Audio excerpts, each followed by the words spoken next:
भगवान श्री परशुराम जी महाराज ने काट दिया मस्तक को। बोले क्यों काट दिया? एक और बात थी, कभी भगवान परशुराम जी महाराज जानते थे कि मेरे पिताजी के अंदर सामर्थ्य है, अगर वो सर कटवा रहे हैं, अगर वो इनको मृत्युदंड दे रहे हैं तो वो इनको प्राणदान दे सकते हैं। और ये बात निर्विवाद रूप से सत्य साबित हुई बात। जब उन्होंने मार दिया बड़े प्रसन्न हुए। जमदग्नि ऋषि जी ने उनको अपने पास में बुलाया। भगवान श्री परशुराम जी महाराज उनके पास में गए, चरणों में बैठे, बोले आदेश। तो उस समय उन्होंने कहा मांग तुझे क्या चाहिए? बोले पिताजी अगर आप मेरे ऊपर प्रसन्न हैं तो मैं एक आशीर्वाद आपसे चाहता हूं। बोले क्या? मांग, तू जो मांगेगा सो दूंगा आज। तो बोले मैं ये चाहता हूं कि जिन मां का सर, भाइयों का सर मैंने काटा है, ये पुनः जीवित हो जाएं और इनको ये ज्ञात ना रहे, इनको जो है पूर्व का, अतीत का कोई भी ज्ञात इनको ना आवे कि मैंने इनका सर क्यों काटा या मैंने कभी इनका सर काटा। ये है भगवान परशुराम। परशुराम जी कोई साधारण व्यक्तित्व नहीं है, अपितु भगवान श्री परशुराम जी महाराज स्वयं नारायण के आविर्भावतार है। और इनका जन्म भी बड़ा अद्भुत परंपरा के अंतर्गत में हुआ, बड़े अनुष्ठान पद्धति के अंतर्गत में इनका जन्म हुआ। इनके अंदर जो क्षत्रिय गुण आया था, वह क्षत्रिय गुण भी इनका एक अनुष्ठान में भूल हो जाने के कारण से, चरुओं को आपस में बदल लेने के कारण से इनका जो है ये व्यक्तित्व में इनका इतनी तेजी आई, इनका आवेश आया। भगवान श्री परशुराम जी महाराज चिरंजीवी देवताओं में से हैं। हर कालखंड में सतयुग से लेकर के कलयुग तक जीवित रहते हैं। आप कहें हमको दर्शन नहीं होता, तो ऐसे लोगों का दर्शन करने के लिए हमको कर्म करना पड़ता है। जरा विचार करिए, आप और हम लोग साधारण सी स्थिति अवस्था में गए थे, साहब हमको भगवान परशुराम जी महाराज का दर्शन नहीं हुआ आज तक, आप कैसे कह रहे चिरंजीवी हैं? क्यों नहीं है? जरा इस समाज में एक छोटा सा उदाहरण मैं आपको देता हूं। आप कितनी बार मोदी जी से मिल लिए हो व्यक्तिगत रूप से? आप लोग कितनी बार राष्ट्रपति से मिल लिए हैं व्यक्तिगत रूप से? कई लोग तो जो हम लोग जिनमें आपस में चर्चा कर रहे हैं, हमने तो देखा ही नहीं है, केवल टीवी पर ही तो देखा है कि राष्ट्रपति जी ये हो गए। श्री रामनाथ कोविंद जी हमारे भारत के राष्ट्रपति हैं, श्री नरेंद्र भाई मोदी जी जो है हमारे भारत देश के प्रधानमंत्री हैं। जरा विचार करिए, कितने लोग हैं जो व्यक्तिगत रूप से मिले हैं, जानते हैं कि हैं। कितने लोगों ने तो उन्हें केवल टीवी पर, अखबार में ही देखा होगा। तो ये तो साधारण जगत के साधारण पुरुषों की बात हो रही, व्यक्तित्वों की बात हो रही। जरा विचार करिए, असाधारण जगत में जिनको भगवान का अवतार कहा जा रहा है, जिनके बारे में हमारे यहां पर पुराण शास्त्रों कह रहे हैं कि नहीं भाई ये चिरंजीवी हैं, अश्वत्थामा, बलि, व्यास, हनुमान, विभीषण, कृपा परशुरामस्य सप्तैते चिरजीविना, मार्कंडे, ये भी चिरंजीवी है। तो ये कोई ऐसी, और बड़े बड़े लोगों को दर्शन भी हुआ, बड़े बड़े लोगों को दर्शन हुआ, ऐसी बात नहीं है। लेकिन दर्शन उनको हुआ है जो भगवत साधना में लीन रहे, जो भगवत साधना में लगे रहे। भगवान शंकर का नियम, आपका नियम है कि भगवान शंकर का दर्शन करने नियमित रूप से कैलाश पर जाते हैं, आज भी जाते हैं। लेकिन भगवान श्री परशुराम जी महाराज बड़े शिव भक्त हैं। भगवान परशुराम,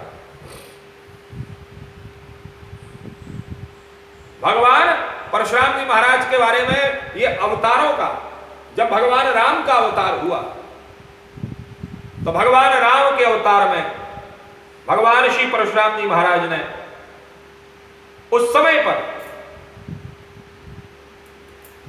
अपने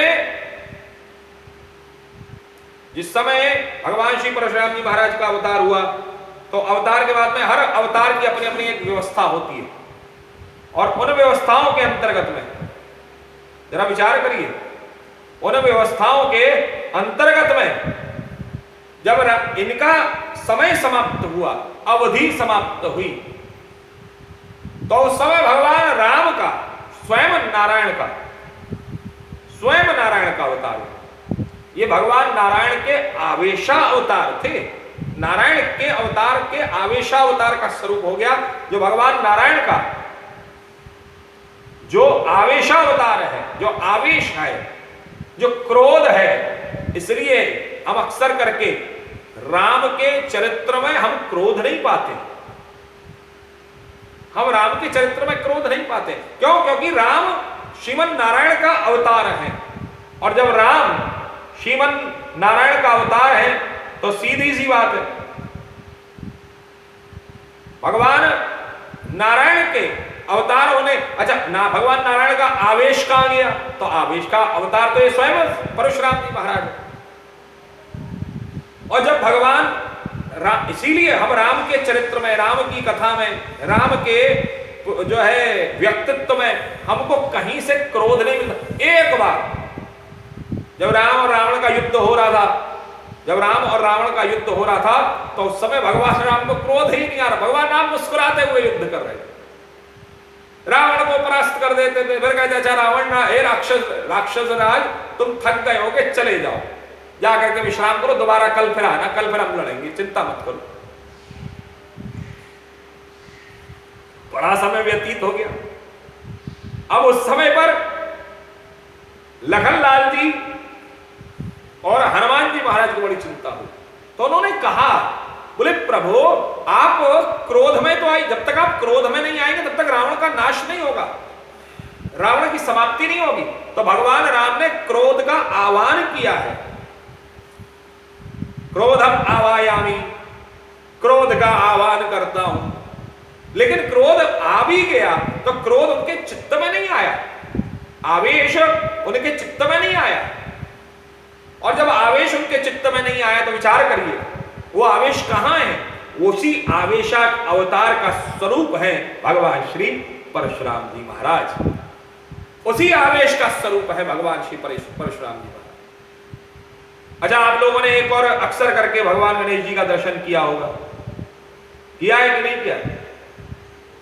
तो ब्रह्म वैवर्तक पुराण में बड़ा सुंदर एक वृत्तांत मिलता है कि भगवान श्री परशुराम जी महाराज का, एक गणेश जी का एक आधा दांत टूटा हुआ है। जरा विचार करिए, ये आधा दांत क्यों टूटा है?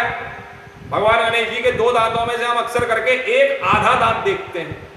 यह भी भगवान श्री परशुराम जी महाराज के साथ में युद्ध करते समय भगवान श्री परशुराम जी महाराज ने जब फरसे का प्रहार किया, तो उस समय उस प्रहार को भगवान श्री गणेश ने अपने दांत के ऊपर लिया, तो उस प्रहार की वजह से भगवान श्री गणेश जी का आधा दांत टूट गया। उस समय पर भी भगवान श्री परशुराम जी महाराज ने अपने आप को संभाला। फिर उन्हें लगा नहीं भाई एक छोटा सा बच्चा है जिसके मैं बेकार में बालक से युद्ध कर रहा हूं, अरे देखो। उस समय फिर उन्होंने भगवान गणेश जी को उन्होंने आशीर्वाद दिया कि तुम सब जगह पूजनीय होगे। बहुत सारी रामायण काल में तो स्वयं उन्होंने भगवान श्री राम जी को, और सर्वप्रथम सबसे पहले होंगे गणेश जी, हाँ सर्वप्रथम गणेश। और त्रेता, ये तो बात, एक चीज और है, हाँ एक चीज और स्पष्ट कर दूं कि भगवान शिव से पहले भी गणेश विद्यमान रहे। ये विषय फिर कभी हम उठाएंगे, लेकिन बड़ा सुंदर विषय है।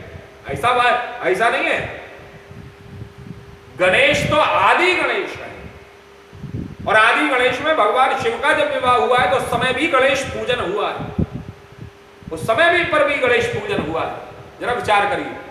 तो ये कथानक अलग है, इसके बारे में फिर कभी चर्चा और चिंतन करेंगे।